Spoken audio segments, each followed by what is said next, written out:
tá bom? Gostaria de falar com você hoje sobre Mateus, capítulo 9. Mateus, capítulo 9. E eu coloquei um título meio sugestivo aqui em Mateus, capítulo 9, dizendo assim, ó: quem precisa de Jesus? Quem precisa de Jesus? E eu acho interessante pensar sobre isso. Quem precisa de Jesus?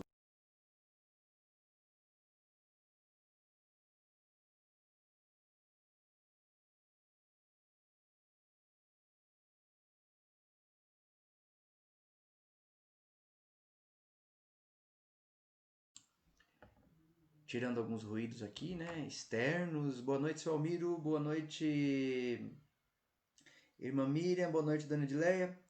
E eu gostaria de falar com você sobre esse capítulo 9 de Mateus. Coloquei um texto ali, uma pergunta bem sugestiva, que diz o seguinte: quem precisa de Jesus? Quem precisa de Jesus? É uma pergunta interessante porque Jesus ele fala em alguns textos da Bíblia: os sãos não precisam de médico. Quem precisa de médico são os doentes. Mas nós sabemos na palavra de Deus que todos nós temos pecado, porque todos pecaram e destituídos estão da graça, separados estão da graça, da glória de Deus. Então nós precisamos de Deus todos os momentos. Todos os momentos. Todos os momentos. Não existe um momento onde eu e você não precisamos de Deus. Nós precisamos todos os momentos. Só que é interessante que não são todas as pessoas que conseguem entender essa necessidade de precisar de Jesus.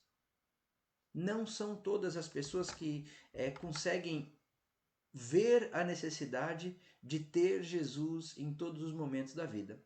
Então, eu estava pensando sobre esse texto e eu pensei o seguinte: Jesus ele está sempre andando ao nosso redor, né? Lembra daquele texto, Pegadas na Areia, onde o homem está andando, mas Deus está com ele. Aí nos momentos mais difíceis, que ele só vê as pegadas dele, é os momentos que Jesus, que Deus carregou ele no colo. Então Deus está andando sempre conosco. Mas em determinados momentos nós temos as necessidades da vida, as aflições, e então reconhecemos que precisamos de Deus, que precisamos de Jesus. A palavra diz lá em Eclesiastes que Deus colocou a eternidade no coração do homem, para que ele pudesse entender que Deus existe, para que ele pudesse querer saber que Deus existe, sem a qual ele não buscaria a Deus. Se não fosse Deus permitir que algumas coisas acontecessem na sua vida e na minha, nós não buscaríamos a Deus. Então ele permite que essas coisas aconteçam, para que nós possamos entender a nossa necessidade e o nosso tamanho perante ele. Nesse texto de Mateus, Mateus capítulo 9, ele tem 38 versículos aqui. E nesses 38 versículos, aparece muitas pessoas que vêm até Jesus para buscar, sabendo que em Jesus há uma resposta. Sabendo que em Jesus eles poderiam encontrar a resolução do problema que os atormentava. Mas existiam muitas pessoas naquele tempo. Talvez não muitas que nem existem no tempo de hoje, porque cresceu muito. Mas existia muita gente, mas não eram todos que conseguiam entender a necessidade que eles tinham de Jesus. E geralmente o que fazia uma pessoa chegar até Jesus era a sua necessidade física. Era a sua necessidade física. Nós queremos uma vida boa, uma vida que não tenhamos problemas físicos. Nós queremos que as pessoas que estão ao nosso redor caminhem sem problemas físicos. Mas muitas vezes os problemas físicos é o que nos faz ir até Jesus. e não encontrar só a salvação física, mas encontrar a salvação da nossa alma. A salvação da nossa alma. Muitas vezes nós precisamos que algum tormento venha para a nossa vida para que possamos enxergar que precisamos da salvação da nossa alma. Quando nós começamos no capítulo de Mateus, do verso 1 até o verso 8, nós já vemos a cura de um homem paralítico em Cafarnaum. Jesus ele vai para Cafarnaum e as pessoas levam até Jesus um homem paralítico, um homem que não conseguiria chegar até Jesus pela própria força. Então os amigos deste homem pegam ele e levam ele até Jesus. Jesus cura este homem, Jesus perdoa o pecado e os pecados deste homem, e este homem levanta e continua a caminhada de vida dele.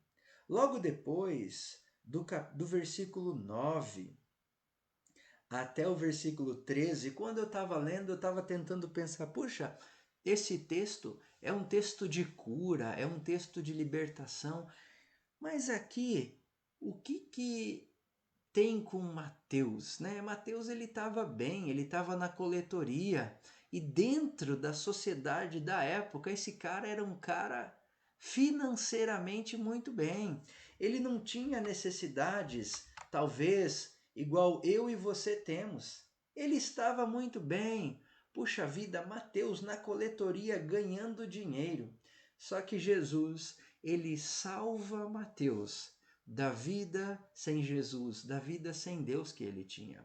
Ele dá uma oportunidade para Mateus fazer um trabalho que não é só beneficiado aqui na terra, mas um trabalho que é beneficiado também na eternidade. Um trabalho que pode levar pessoas a serem beneficiadas também na eternidade. Então ele chama esse cara, ele chama esse Mateus para ser salvo também.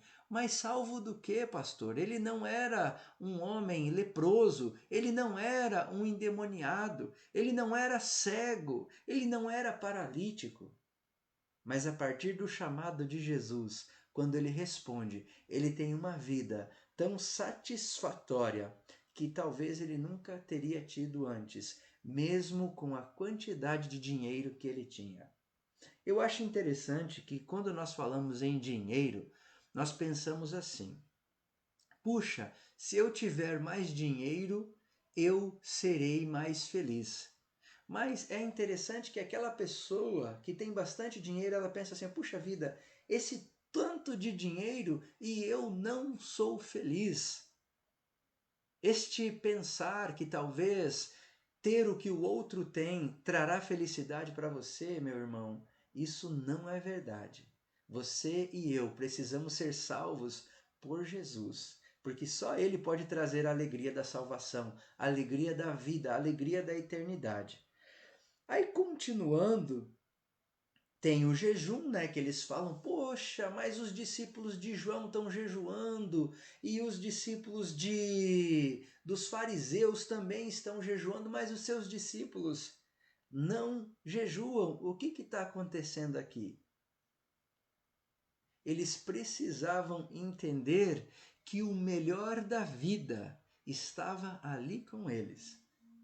Eles precisavam entender que eles precisavam ser salvos dos pensamentos errados que eles tinham a respeito das práticas. Meu irmão e minha irmã, você é escravo das suas práticas? Você pratica certas coisas porque talvez na sua mente você está achando que aquelas práticas podem salvar você? E quando você chega na presença de Jesus, você pensa assim, puxa vida, esse homem não pode me salvar. Quem me salva é essas práticas. E Jesus fala assim, eu estou aqui com vocês. Eu estou com vocês, eu posso trazer vida para vocês. Mas eles não conseguiam ver. Eles precisavam ser salvos dos pensamentos que eles tinham, mas não estava os levando para Jesus. Depois nós chegamos naquela mulher que tem uma hemorragia. Ela vai até Jesus, ela caminha até Jesus com a vergonha na vida dela, com todas as situações que ela já tinha passado para conseguir ser curada e não foi. Ela já tinha gastado todo o dinheiro que ela tinha. Ela já tinha passado por situações que talvez eu e você nos sentiríamos totalmente envergonhados. Mas ela tinha passado porque ela queria muito a cura. E ela ouve, ela sabe de Jesus e ela caminha e vai até Jesus. Ela reconhece a necessidade de alguém que a salve, de alguém que traga uma vida para ela que ela não tinha ainda. Mas essa necessidade foi despertada através daquele problema físico, através daquela situação física. A vida dela é mudada, porque ela reconhece que ela precisa de algo, mas a maior necessidade dela era aquela necessidade física. Então ela conseguiu reconhecer e ela caminha até Jesus. E Jesus fala para ela: você está curada. Filha, você está curada. Eu acho que a fala mais extraordinária de Jesus é filha, filha, filho, filho. Filhos, tem de algo aí para a gente comer? Filhos, né? Aí depois nós chegamos aqui naquele homem cego, né? Ele fala aqui 2 cegos. Jesus vem, ele diz o seguinte: quando ele entrou em casa, os cegos se aproximaram e Jesus lhe perguntou: credes vós que eu possa fazer isso? Responderam eles: sim, Senhor. Então ele tocou-lhe os olhos e disse: seja-vos feito conforme a vossa fé. E os seus olhos se abriram. Jesus, porém, os advertiu que não falassem nada. Aí no versículo 33, e quando eles saíram, trouxeram-lhe um homem mudo e endemoninhado, e expulsou o demônio. O mudo começou a falar. As multidões se admiravam, dizendo: nunca se viu coisa igual em Israel. Mas os fariseus, o que eles falavam? Eles falavam o seguinte: ele expulsa os demônios pelo príncipe dos demônios. A luz veio ao mundo, mas os homens amaram mais as trevas do que a luz. Meu irmão, nesse capítulo 9 de Mateus, existem várias situações que Jesus curou pessoas. Jesus não é limitado quanto à quantidade de poder que ele tem, então ele não vai mais curar ninguém, porque ele já curou tantos hoje. Ele cura quem precisa. Ele cura quem precisa. E o interessante de toda essa história é que todas essas pessoas que estavam em volta de Jesus, mas não chegavam a Jesus para serem curados, também precisavam da cura.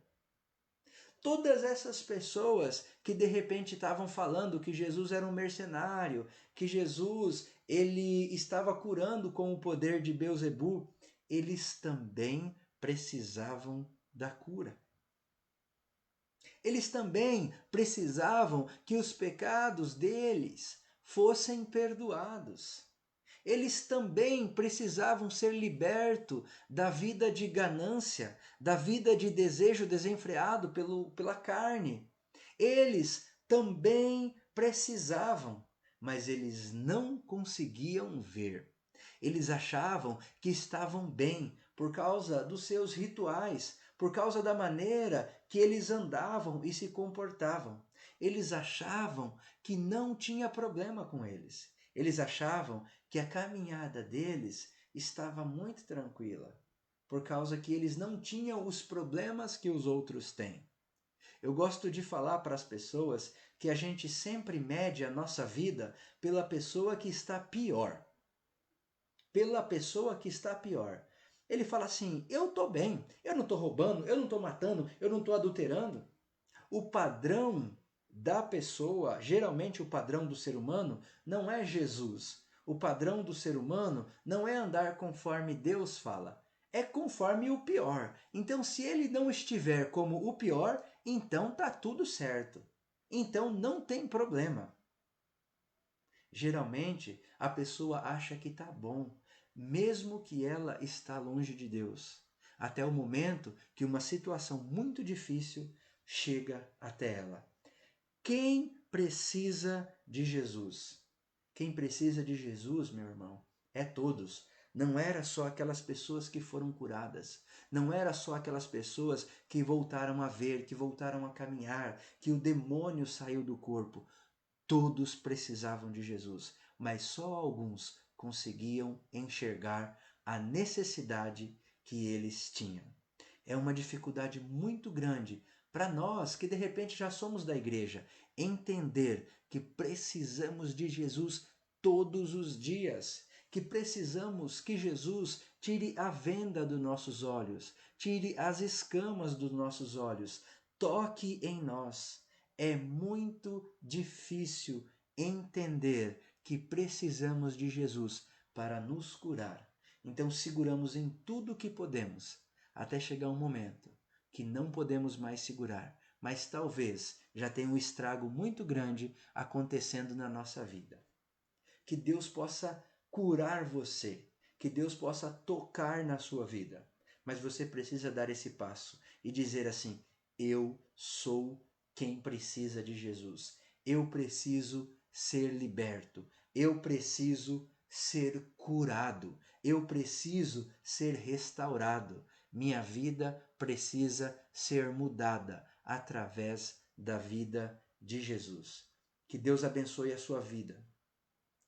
Senhor nosso Deus e Pai, obrigado por esse dia. Obrigado por cada um que está conosco aqui nessa transmissão. Ó Deus, obrigado porque o Senhor sempre vem até nós. O Senhor está andando do nosso lado e falando conosco, mostrando a nossa necessidade. O Senhor quer que sejamos curados, ó Pai. Todos nós precisamos do Senhor. Ó Pai, eu peço em nome de Jesus que o Senhor continua tocando em nossas vidas, para que possamos enxergar a nossa necessidade e buscar o Senhor. Em nome de Jesus, nosso Senhor e Salvador. Amém.